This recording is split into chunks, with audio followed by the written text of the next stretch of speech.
De volta com o programa Ponto de Vista, o entrevistado de hoje é o vereador Mário Frota. Nós vamos falar um pouquinho do trabalho do vereador e ex-vice-prefeito. Vereador, é um prazer lhe ter aqui no programa. Obrigado. Vamos conversar um pouquinho sobre o seu trabalho, principalmente da situação da ponte que não acaba nunca. Você é a favor da abertura parcial da ponte. Eu sou favorável. Quais os argumentos principais dessa abertura? Rodrigo, em política eu sou ex um bocado de coisa, sabe? Ex-deputado federal, ex-deputado estadual, ex-vice-prefeito, ex-quase senador da República, né? Que eu dormi senador, seus pais sabem disso. E acordei derrotado. Na campanha de 86, eu para o Senado e o Arthur para o governo. Foi um escândalo nacional aqui. E agora, vereador de novo, né? Eu tenho quase 30 anos de mandato. Eu percorri muito terreno, né? Muitas dificuldades, muitas alegrias, mas eu pagaria tudo de novo para viver. Todo esse percurso, né? Enfrentei a ditadura militar, depois conseguimos chegar à democracia, hoje vivemos o regime democrático, para mim é uma democracia até então, mas não é a democracia que eu quero para os meus filhos. Não é essa mesmo.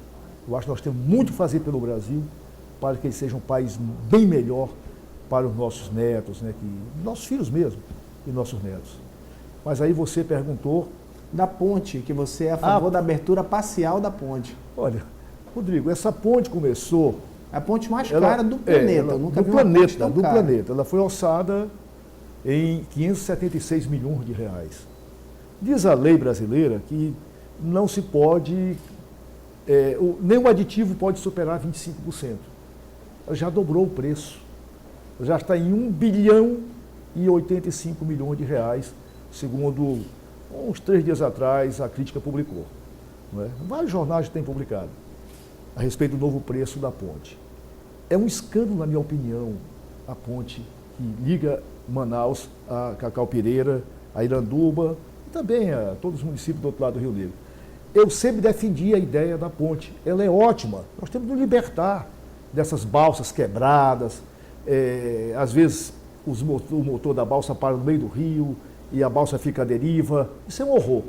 Agora, eu não imaginava que essa ponte fosse sair tão cara para o bolso do nosso povo, como aliás saiu. Agora, a ponte está concluída, está terminada. Mas de repente descobriram que faltava a iluminação, que não pensaram na iluminação quando começaram a construir a ponte, não pensaram na iluminação e não pensaram nas balsas de contenção que deverão ser colocadas nos pilares da ponte. E aí, mais dinheiro para a ponte. A iluminação vai sair por 14 milhões de reais. Veja bem, se fôssemos com esse dinheiro construir casas populares, a 50 mil reais cada casa, construiríamos mais de 300 casas para o povo de Manaus, tirar dessas áreas de risco, essa zona de risco, apesar do Almazildo sair com aquela história, né, que morra, né, que morra. Mas as pessoas querem sair das áreas de risco, naturalmente.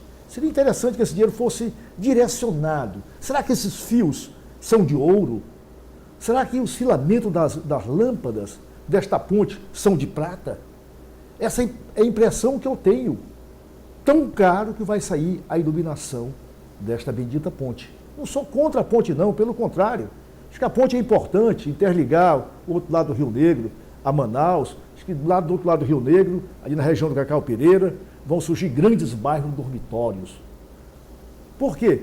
Porque quem trabalha, por exemplo, no centro de Manaus, só em atravessar a ponte já está no seu lugar de trabalho.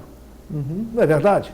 Então, ela é muito importante, porque se ela não fosse construída e interligasse o outro lado, daqui a pouco nós chegaríamos, Manaus crescendo rumo da floresta, nós podemos chegar a Rio Preto da Eva. Então, é importante essa ponte, eu a defendo. Agora, pelo amor de Deus, o preço dela, na minha opinião, é um escândalo. E nós sabemos que cada vez mais os imóveis têm se valorizado lá do outro lado. Na verdade, está começando aquela guerra de venda de terreno por causa do preço da ponte, que aumentou, e por causa do trabalho dos corretores imobiliários, que cada vez mais estão trabalhando em cima disso, né? Eu acho que as pessoas, veja bem, isso é um oportunismo, né, econômico. Com a ponte, aquelas áreas se valorizaram grandemente. estão valorizadas. E aí as empresas imobiliárias, a tendência é ir para lá, né? Fazer loteamentos, prédios residenciais, e vai ser muito bom, Rodrigo, morar do outro lado do rio. Vai ser ótimo, na minha opinião, para quem trabalha principalmente desse lado da cidade, na área do comércio, do centro, vai ser excelente. Veja bem, é muito melhor morar, depois de inaugurada a ponte, em Iranduba, ou mesmo no Cacau Pereira, do que morar em bairros afastados, como Jorge Teixeira IV, terceiro, aquele lá na estrada, Santa Etelvina, né? Dá mais de 1 hora de carro. Mesmo Nova Cidade, Nova Cidade, o trânsito, né, congestionado, Manaus tem hoje um dos trânsitos piores do país. O sistema de transporte coletivo nosso está caindo aos pedaços. Agora, houve uma reunião na Câmara, semana passada, e para discutir a questão do transporte coletivo. E o Márcio Cavalcante estava presente. Lá pelas tantas, eu fui para a tribuna e disse, olha, bem a propósito, o seu Márcio Cavalcante está aqui presente e ele fez publicar nos jornais. Aliás, foi fato esse dia a entrevista dele. Ele dizendo que até meio-dia, entre 11 horas e meio-dia, aproximadamente 50 ônibus estariam parados, quebrados nas ruas de Manaus ou pegando fogo em alguma rua. Aí ele estava à mesa, levantou o dedo, o senhor está enganado. Eu estava errado. Não são 50 ônibus, são 120 ônibus. Quebram por dia nas ruas de Manaus. Eu fiquei estarrecido, né? Aí todo mundo riu. Porque eu achava 50 já era muito. E ele foi e falou em 120 ônibus. Então você pode imaginar a situação do transporte coletivo, não é, que nós temos hoje na nossa cidade. O pior do Brasil e o mais grave. O prefeito prometeu, não é, e todos estamos lembrados disso, na fase da campanha eleitoral, pela televisão e pelo rádio, que em 120 dias ele resolvia o problema do transporte coletivo em Manaus. Nós temos 4 anos e 5 meses e nada foi resolvido. Agora, dia 28 de junho, era para entrar 400 ônibus. E não entrou nenhum ônibus novo nas ruas de Manaus. Não é? Eu não sei quando é que eles vão chegar. Talvez eles estejam chegando no navio Guaramiranga. Sabe da história do Guaramiranga? Vindo do Guaramiranga ou através da ponte. Ou né? através da ponte. Ou através da ponte, né? Porque ônibus novo não tem mesmo na cidade. Tem ônibus caindo aos pedaços. Então eu acho que estão indo para lá, para o outro lado, especular. Eu acho que é legítimo isso.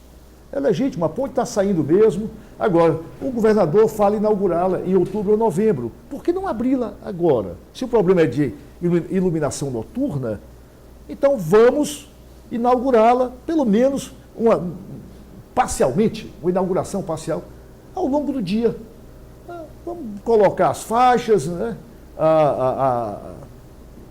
As placas de sinalização e vamos deixar o trânsito fluir normalmente. Sábado retrasado, eu passando lá pelo Porto de São Raimundo, eu vi uma fila quilométrica. A fila era tão grande que estava lá, o último carro estava próximo à prefeitura de Manaus.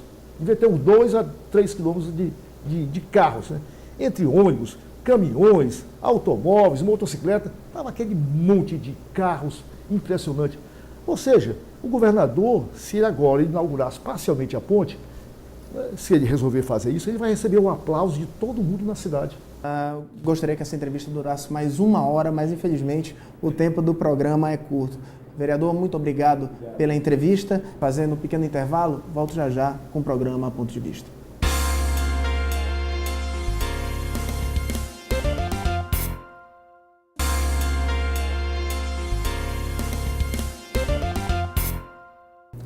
De volta com o programa Ponto de Vista, a entrevistada de hoje, Ellen Mendonça. Ela é presidente da Cooperativa de Música Tipiti e cantora e compositora. Ellen, prazer lhe ter aqui no programa. Vamos falar um pouquinho dessa organização dos músicos, que existe uma grande crítica no Amazonas exatamente por causa disso. Muitos músicos têm que fazer